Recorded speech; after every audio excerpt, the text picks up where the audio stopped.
Hello and welcome to episode 12 of the Parent Playing Video Games podcast. Today's episode is going to be all about Super Metroid. Definitely one of my top favorite games of all time. Might give you a little bit of a sneak into what it's going to be like. Super Metroid came out way back in March 19th, 1994, and that was now 8 days ago. Yeah, 8 days ago. 8 days ago, this March 27th. I thought it was kind of cool. It's the 30-year anniversary. Figured, hey, let's get into Super Metroid. And before we get into Super Metroid, I do want to talk about what I have been doing recently.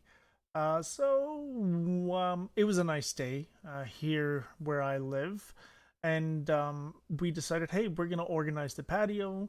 So rotated the table around, made more room. We have plans. We have plans. It's gonna be good and exciting. It's the first time we used it in the new house. And then about one or so day later, it was 25 degrees Celsius colder. So it went from about 16, 15 degrees to less than zero in a day. So yeah, the headaches were real at that time for sure. And then my son turned 3. He made it. He's 3. Yay. So we did a whole bunch of fun stuff. Went to the arcade for the first time. Went and saw a movie that he's seen many times. And then we went to a place called Big Box where it's a kind of like a indoor playground kind of thing. Had tons of fun with that. We also, had pizza, and his choice of restaurant was IHOP. Gotta live on those pancakes. But yeah, he's 3. We even converted him to a full bed. It's been a whirlwind week. Very exciting for him and everyone involved. So what have I been playing? The biggest thing I've been playing really is Final Fantasy VII Rebirth. Still so good. As of this moment, I'm about 20 hours or so into it.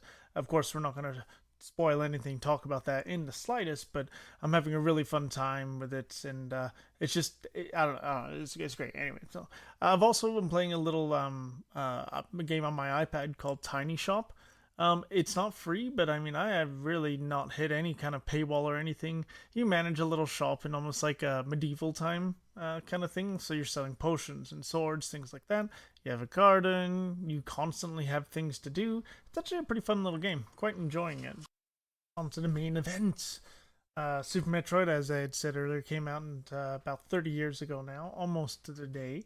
For myself, it was our first Metroid game. As I've mentioned before in previous episodes, the Super Nintendo was our first Nintendo console, so we never really had a chance to try any of the other ones. Definitely my favorite Metroid game.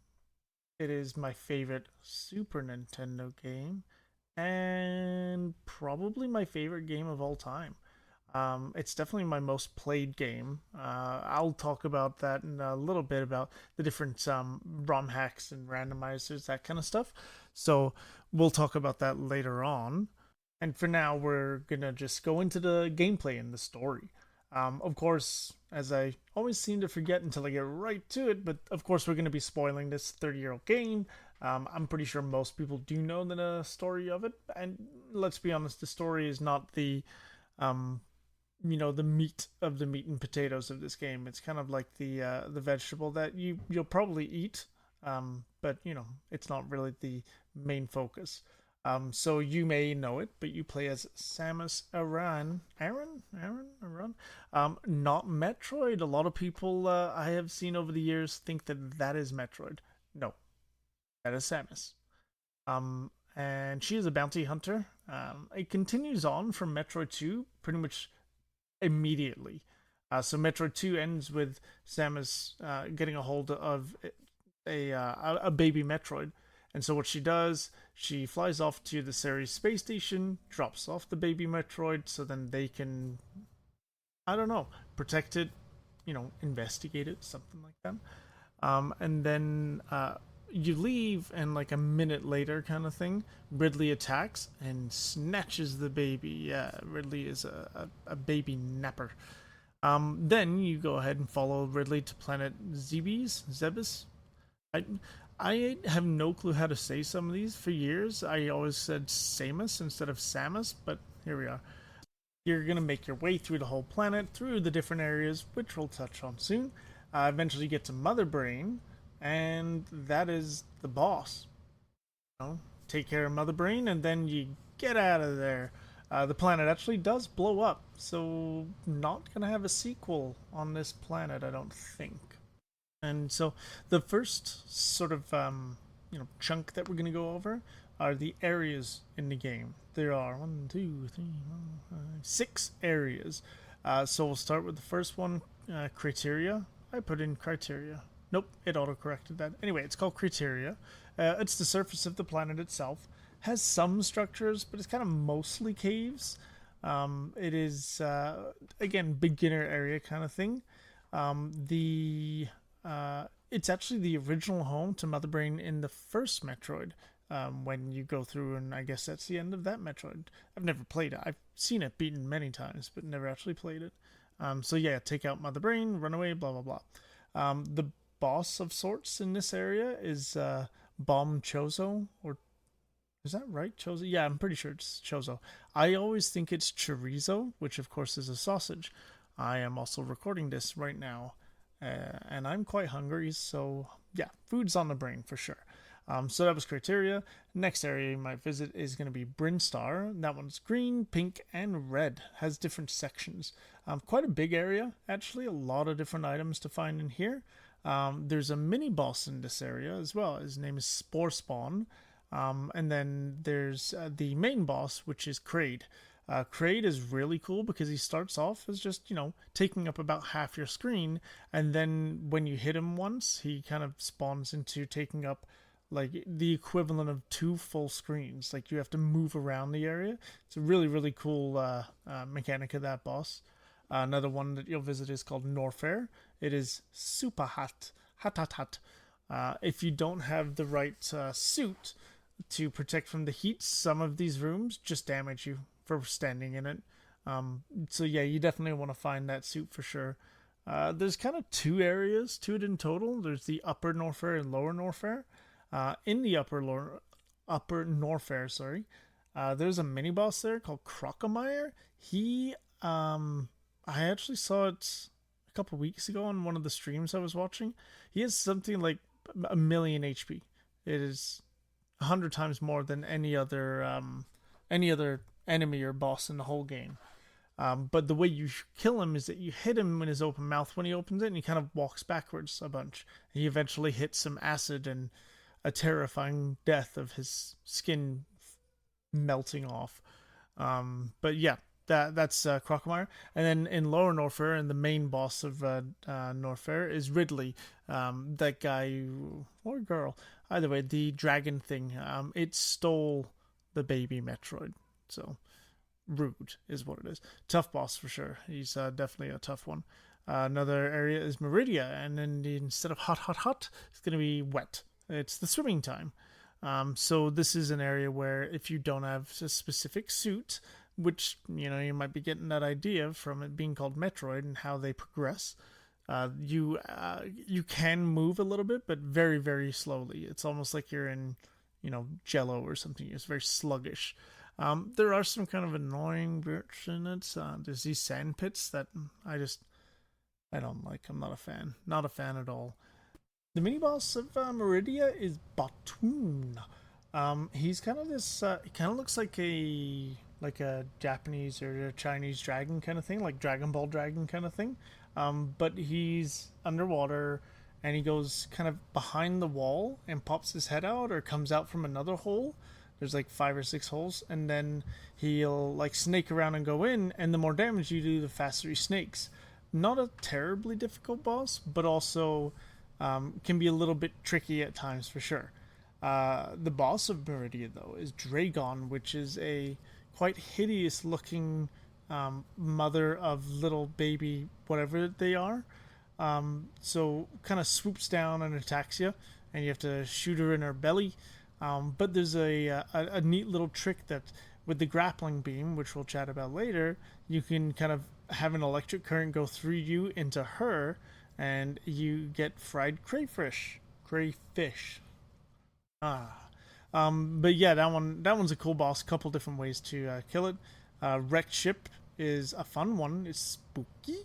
It's small though. The area it's quite small. and there's actually no power, so the lights aren't on, and some like conveyor belts don't work until you defeat the boss. And the boss is Fantoon, and it is hideous. It is, just look up a picture. It's horrible. I really don't like this boss. It is definitely very challenging for me. Where it's a ghost thing, goes in and out. You have to shoot it in his eye. There's blue flames everywhere. Not a fan at all. And then finally is Torian. Torian is the final area in the game. It's where you actually get to see the Metroids sort of for the first time. And they're definitely a cool way to kill them. And if you don't know how to kill them, you'd probably be freaking out a little bit. And then of course Mother Brain. Mother Brain. This is something I think is a really cool way to kind of super games from the Nintendo. So Mother Brain, you fight it the same way you did in the original Metroid. Encased in glass, it's just a giant brain with an eye. Shoot through the glass, break it, and then shoot her with missiles, and then she's dead. Nope. In this one, that exact same thing happens and she lands, and then the music gets so good and stands up on, like, she looks like a T-Rex, and then you have to defeat her that as well. Really, really cool fight. A bit of a challenge, nothing too crazy though. And then you have to escape because the whole planet gonna blow. You have, I think it's 3 minutes or so to go through the escape area. Again, first time, yeah, that might not be enough time. But yeah, you can get through it fairly easily. So that's it for the areas. Next, we're going to go on to the items. And that's kind of what a lot of, a Metroidvania really is progression by the items that you collect. So we'll go through them, go through kind of what they do. So missiles, they're missiles. You can get, I think it's like 200 or something. 150. I can't remember the exact number. You get quite a lot of missiles. Quick fire, quick easy damage for sure. Then there's super missiles, kind of in the name. It's supered. You get less of those. You only get 50 of those. Very powerful though. Very powerful indeed. Power bombs. So this is a like a big bomb that you can lay and kind of does damage to everything in the screen. You actually need it to get through into some areas because they're behind power bomb blocks. So you get 50 of those as well. Then you get the grapple beam. This one is a neat one for sure. There's going to be some blocks that have a kind of, I guess, like a hole in the block that makes it look different. And those are ones that you can actually use the grapple beam on, where Samus will shoot it and she'll kind of get sucked to it. And it becomes kind of like an Indiana Jones whip kind of thing, where you can jump over areas, holes or something like that, or traverse. It's really cool, and it can be used to a degree as a weapon. Not obviously the best weapon, but it is what it is. The beams are, oh, never mind, I skipped two things. Energy tanks, that's what's next. Energy tanks is health. So you start off with 99 in health, and every energy tank you get gives you another 100. It gives you kind of like a pink square. Each pink square denotes 100 energy. And then you can get 20 of those. So you can get quite a lot of health in the game for sure. But it's one of those like, well, by the time you get the 20th, it's like, well, you've gone through 98% of the game. So it's not like it's going to benefit you that much. And then reserve tanks are kind of like energy tanks, but they're only when you hit 0 health. If you have some in reserve, you get healed by that much kind of thing. So those are kind of, handy, of course, like in those, oops, I, died or I took a bit more damage than I was expecting, then poof, you get a little bit of a second life kind of thing. Now we can talk about beams. So the original beam in the game is just like a little pellet, kind of like Mega Man actually. It's just a pew pew, nothing too crazy with it. Small area of effect and not that much damage. One of the first things you're going to get is the charge beam. So it doesn't actually change the beam normally, but it allows you to hold down the shoot button and then release a more powerful, shot of that beam. You can get an ice beam, kind of self-explanatory. It is cold. Pretty much needed, actually not pretty much, guaranteed needed to beat the game, because that's how you defeat Metroids. You have to freeze them and then shoot them with missiles, super missiles, things like that. So yeah, ice is handy because it can create the frozen enemies and make them as platforms, which is handy to get around things for sure. Wave beam is next on the list here. Wave beam is what's the word? makes it squiggly of sorts, the beam, from a physical look, and it allows it to go through walls and barriers, things like that. There's a few places in the game where it's like it's a gate, that's what it's called, and it has a little icon at the top right of it, a blue one. You can shoot through it from the other side to go and get that. If you don't have the wave beam, you can't shoot through it. It just doesn't work. It gets blocked. So wave allows that through. Spazer is another beam where all it really does, I think it increases the damage a bit and makes it wide. So normally, as I said at the beginning, the normal beam is just a little pellet that comes out of Samus's gun. The Spazer makes it pretty much as tall as Samus. So it's their whole height almost. So very nice to have because you don't have to aim as precisely to hit enemies or things. You can kind of just use that to get through it. And then the final beam is Plasma. One thing that's neat is that you cannot equip Plasma and Spazer at the same time unless you break the game, which I'll talk about in a second. Anyway, the Plasma beam, that one has a similar height as the Spazer, but really a lot more damage, and it can pass through enemies now. So if you have 3 enemies, one in front of another, without the Plasma, you shoot the first one, then the second, then the third. The Plasma will shoot all 3. It'll just go right through, and it'll do the same damage to all of them each time. It's really, really nice. So with what I said about you can't have Spazer and Plasma together, is that there's a way to kind of do a very, very quick trick in the menu to select both. And if you do, and you shoot, unless you do it in a very specific way in a specific room, it pretty much just crashes the game. But I haven't done the trick in a long time, but if you do it in a specific room in a specific way, it actually resets the game on you, but it doesn't take away any of your items. So as I said, you could get 20 energy tanks. You could get all 20, use this broken beam to glitch the game, reset it, and get all 20 again. Same thing with missiles, super missiles, and bombs. You just get more and more and more of them. The game gets graphically glitched out for sure, but I've done it a couple of times, and it's neat to do tricks like that for sure. So that's all the beams. Next would be the suits. There's 2 suits, so I guess 3 if you start the original one. So the original one is the power armor. It's nothing fancy. It's Samus's suit. The next one is the Varia, or Varia, if you're feeling spicy suit. And that one is kind of the classic Samus look with the big shoulder pads. It's orange, and that one protects you against that heat damage that would be in Norfair. So if you're in Norfair, you don't have just take damage all the time now. You can actually go through those areas without dying pretty much. And I believe it does also lower how much damage you take as well. And then the next suit is the gravity suit. Same physical look as the Varia suit, other than it is purple instead of orange. I like that one actually a lot more than the Varia suit. I really like the purple. It's a good look. This one, I think it lowers the damage again a little bit, but it also allows you to move in Meridia in the water like there's no water. So your physics are the same, your jumps are the same, running's the same, everything's the same as if it was on dry land sort of thing. Then we have kind of like a miscellaneous section. In here, you're going to have the morphing ball, which is a classic Samus move.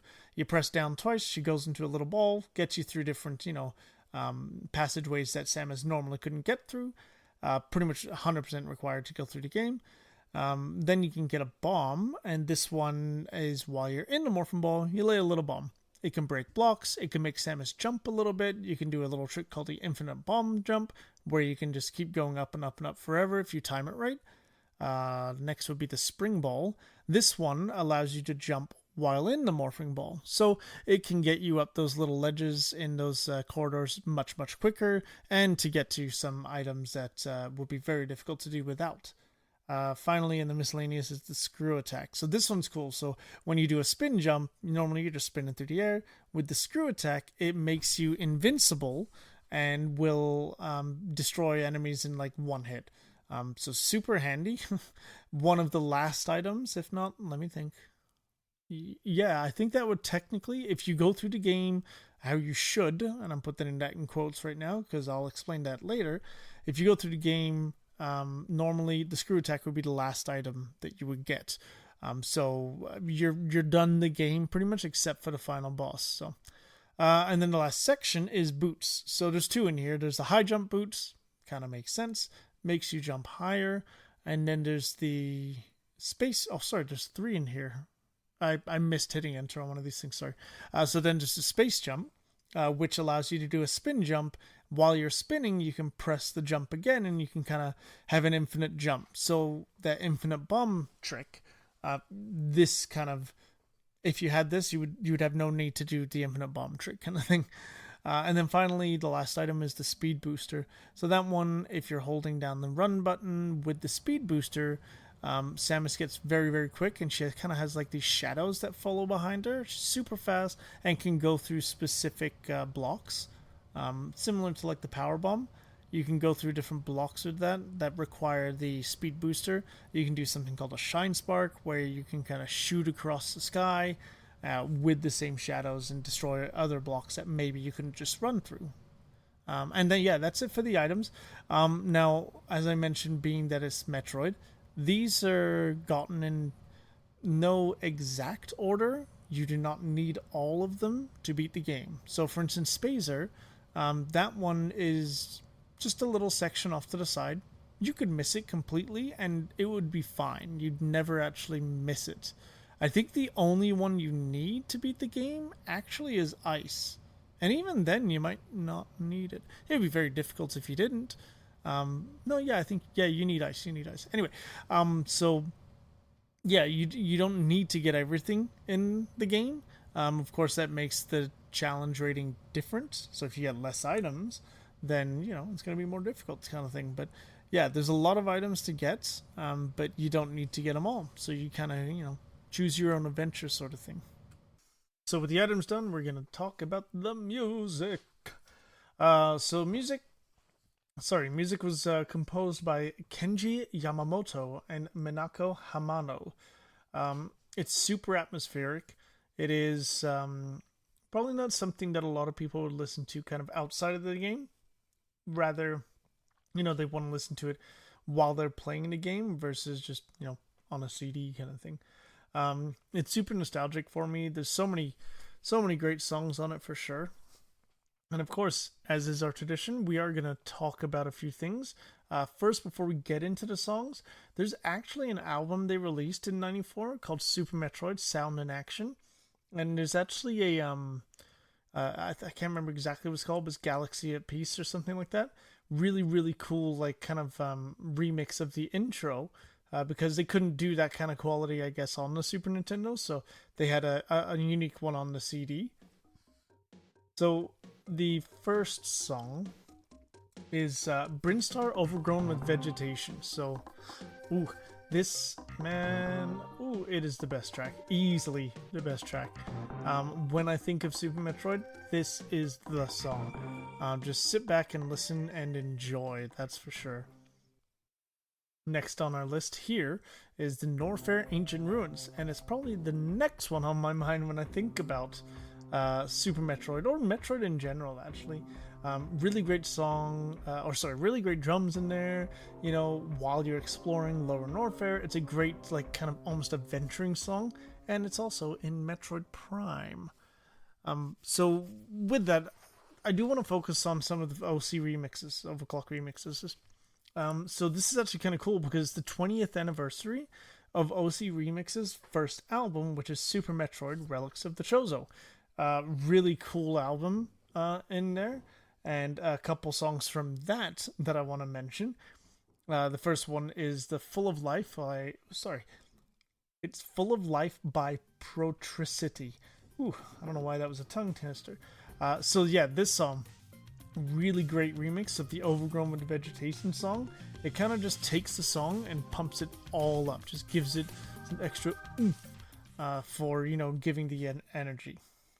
The next song on the Relics of the Chozo album is Ebb Tide Manifest.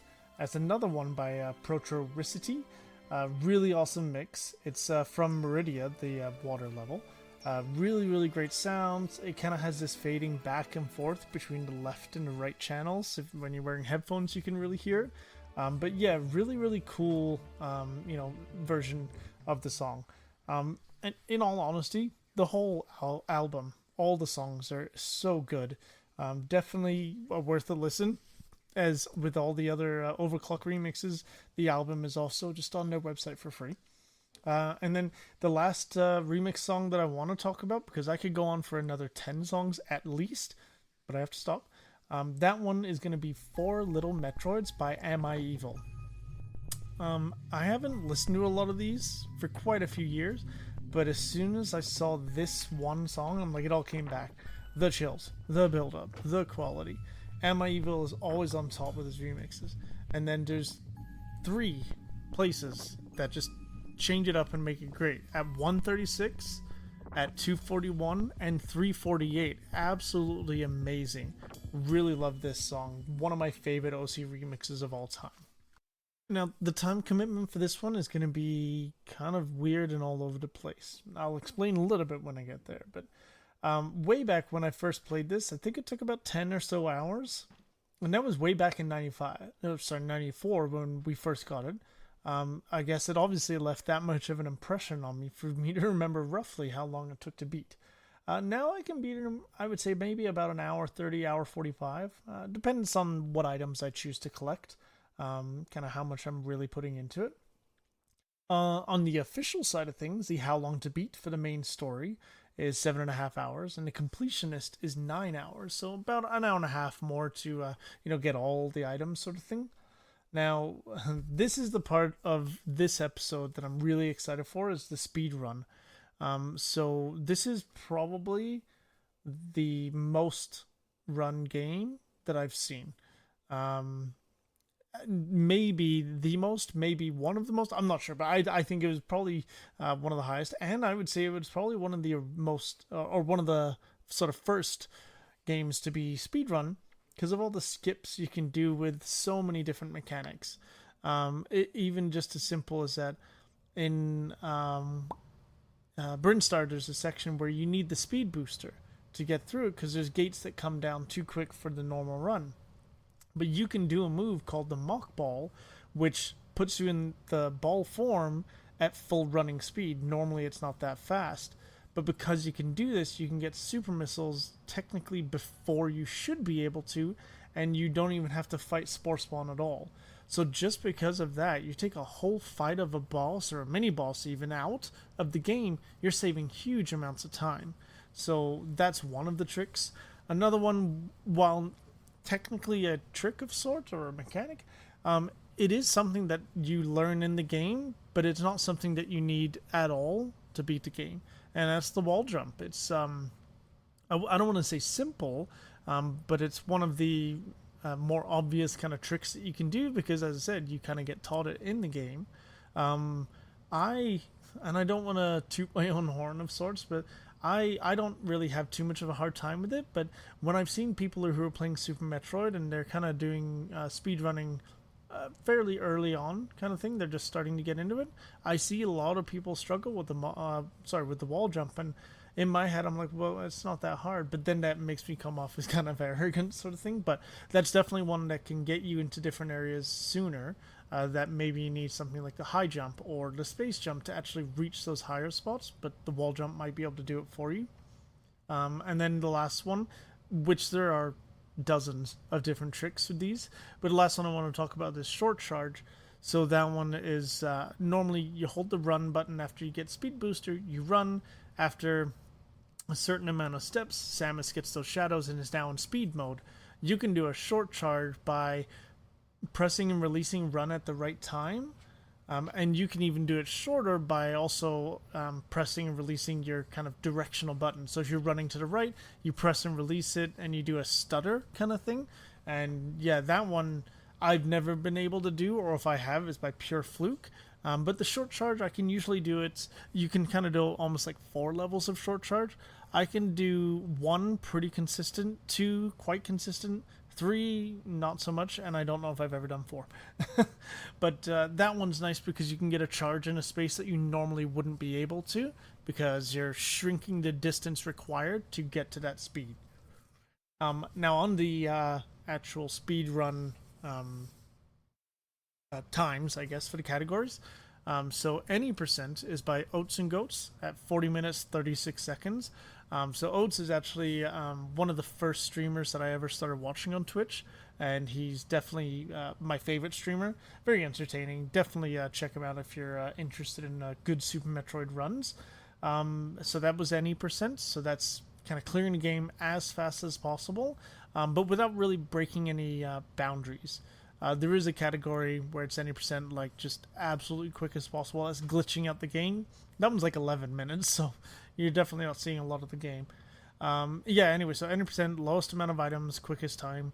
And then there's 100%, which is kind of self-explanatory. Get every single item in the quickest time, and that's by Shiny Zenny. He did it in 1 hour, 12 minutes, 17 seconds, 800 milliseconds. Crazy that the milliseconds are on there, but yeah, he did a fantastic job. He actually got that like 3 weeks ago. I remember seeing his video about it because I watch him every now and then. His video about it, I saw. I think even Oats brought it up on his. Like the top guys on the leaderboards are all fairly close. They all cheer for each other. It's actually really kind of cool. And then the next one isn't. I mean, it is a speed run, but it's not what you would normally. It's not like an any percent. I mean, I guess technically it is any percent. I'm guessing, but it's a task, and that's tool assisted speed run.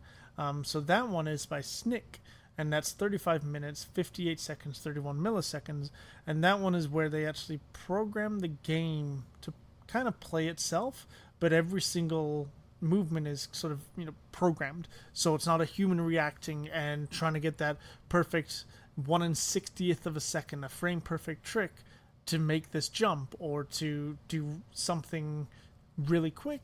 You can program it frame by frame, I believe. So those ones they're a perfect run, right? Is that every single trick is executed with 100% accuracy.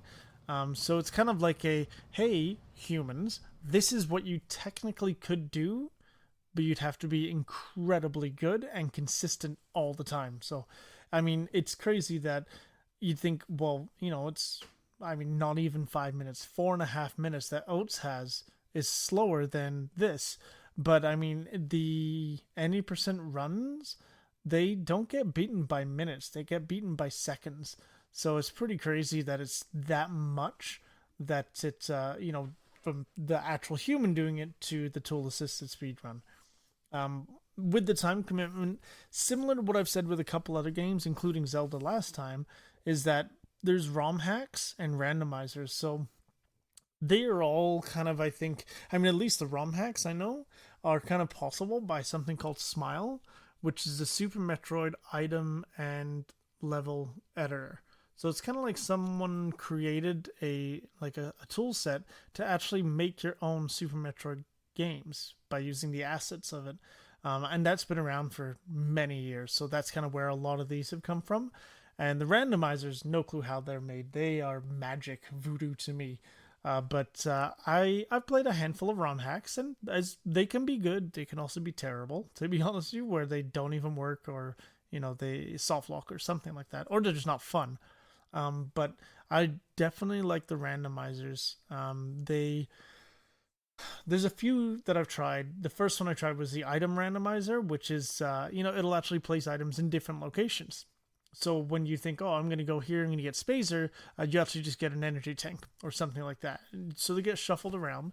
They're really good at making sure you don't hit a impossible to pass wall kind of thing. So you don't soft lock, where you go through a room or you go through a gate where the only way to get back through it is with wave, but you don't have wave yet kind of thing. It really does a good job to try to prevent that. And then the one that I've been playing more recently is actually a door randomizer. So what it is instead of going through, the first door from where you start, instead of it going into the kind of, top part of criteria, let's say, it goes to a hot room in Norfair. So you have to actually have a lot of knowledge of the tricks to be able to kind of do all these skips. If you get to a room where you're like, well, I can't jump over that because I don't have high jump, but if I have wall jump, or I know how to wall jump, I can get up. So those ones are definitely my cup of tea, so to speak. And they have different levels of them. If anyone's interested in trying out one of those, Very Adult Randomizer is one of them. And then I'm going to try and find the other one. I can't remember what it is off the top of my head. And I don't actually think oh, Map Rando. Oh, that's what the other one's called. It's just Map Rando. I'm just going to look it up. Yeah, maprando.com. That one I like a lot now. That's my kind of go-to if I'm going to do a randomizer of Super Metroid. That's the one that, you know, gets me going. So anyway, with the randomizers and the ROM hacks, makes it pretty much a near infinite replayability. Because you, especially with the randomizers, whether it's the item or door, every time you play it, it's kind of a different game. You may have a similar pathway through things, but if you have the difficulty up a little bit, then it's going to be a more difficult game for sure. So, kiddable. I would say on the surface, I'd be like, maybe not really great for the kids. It's a bit scary, especially when Crocomire, you defeat him and it's like his red dinosaur skin just melts off and he becomes bones. Yeah. Mother Brain transforming into Tyrannosaurus Mother Brain. Yeah, it's pretty scary. Ridley in general, like the atmosphere is not a pleasant atmosphere. It's not Mario, let's put it that good. The music makes it even scarier. So from that aspect, if the kids are going to get scared, maybe not the best idea. But because it's a Metroid game, if you're having a tough time, you can probably go a different route to maybe get a little bit more missiles or get some more health, or heck, maybe even another major item that makes you, like, maybe you get the Varisuit until, you know, you're not going to take as much damage in that area. So you're kind of creating your own difficulty, so to speak. So you have the ability to kind of make it as challenging as you want. And of course, you know, there's save points in it, so you can practice and you can keep going and try it over and over again. So it's still a challenging game in that sense, but it's a fair challenge. I think that may be on rose-tinted glasses, but I think it's a fair challenge. And you can, of course, because it's an old Super Nintendo game, play it on pretty much anything. It, of course, you know, original cartridge, which is probably pretty expensive these days, but Nintendo Switch Online has it with the save states. And of course, if you're going to play a ROM hack or a randomizer, you kind of need to do it through an emulator at that point. So yeah, those ones all really good options and very fun game to actually play.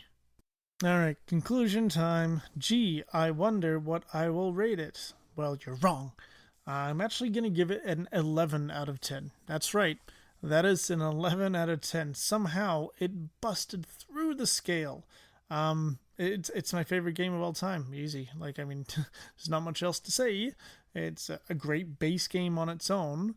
The controls, the physics, everything just feels so tight. You get the great ROM hacks and randomizers. Speedruns are always a lot of fun. And it's just the best. It's one I always go back to. It's, yeah, as I said at the top, it's my favorite game of all time. And on that note, that's it. That's the end of Super Metroid. A little bit quicker than I was expecting. I thought I was going to ramble on with things for quite a while, but yeah. So, thank you everyone for listening in. Another new episode in 2 weeks. Come on, we're 2 in a row. Let's make it 3. And of course, my dad joke. This one is episode specific. Why don't Metroids ever throw parties? Because they suck the life out of them. And if you don't know what that reference would mean, go ahead and play Super Metroid. As I said, it's on everything. Give it a try. Once you know that, you'll know how that joke makes sense. Thank you very much again. As always, make sure you give your loved ones a hug. Thanks.